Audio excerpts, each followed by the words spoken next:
Jamais de la vie, tu laisses partir ton meilleur joueur.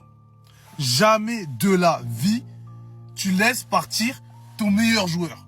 Deux histoires avec deux gestions différentes. Je vais vous les raconter et vous en faites la conclusion que vous voulez. Bagarre dans les vestiaires. On va pas refaire toute l'histoire, on la connaît. Entre Adrien Rabiot et Jonathan Rowe. Ça peut arriver n'importe où. C'est juste une bagarre. C'est vrai, une grosse bagarre, mais ça reste une bagarre. Que fait le club? Il vire les deux joueurs, dont le meilleur joueur de la saison passée, Adrien Rabiot, et un bon espoir, Jonathan Rowe, pour les remplacer par Matt O'Reilly et Ahmed Junior Traoré. Plus-value, zéro. Même pas plus-value négative carrément. Parce que désolé, mais entre Rabiot et O'Reilly, il y a un monde d'écart. Un tel monde d'écart que Rabiot joue le titre avec le Milan AC en étant la pièce maîtresse au milieu. Alors que O'Reilly dégage en janvier. Et Ahmed Junior Traoré, Jonathan Rowe, c'est kiff-kiff en termes de niveau, mais pas en termes d'âge. Jonathan Rowe est plus jeune. Donc, tu perds au change. Maintenant, un cas beaucoup plus grave que celui de Rabiot. Franck Ribéry, en 2006. Il est en pétard à l'OM. L'OM finit 5e.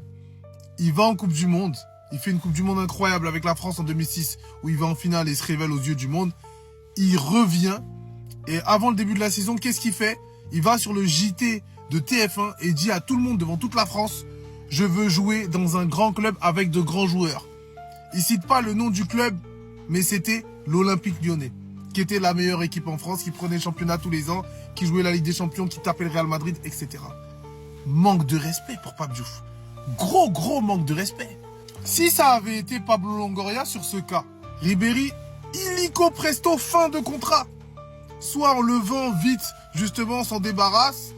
Voilà. Soit on le met sur la touche jusqu'à la fin de la saison et après on le vend. Bref. Voilà. L'ego aurait parlé. Pape Diouf, calme. Lucidité. Hauteur. Tu ne partiras nulle part. Quelle que soit l'offre qu'on me fait, tu ne partiras nulle part. Par contre, si tu me fais une grosse saison, là, cette saison, à la fin de la saison, je te laisserai partir où tu veux. Ribéry reste, fait une énorme saison, sa meilleure saison à l'OM. L'OM finit 2e du championnat, se qualifie pour la Ligue des Champions.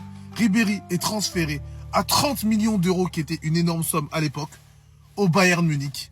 Et on connaît la suite. Point final. On a un président avec une hauteur, une vision et un sang-froid. Et un directeur sportif, avec tout le respect que j'ai pour Pablo. Il aime le club, il travaille, mais il n'a pas la hauteur d'un président. Parce que ce soit Pape Diouf ou Tapi, n'aurait jamais laissé partir Rabiot pour O'Reilly. Je suis désolé.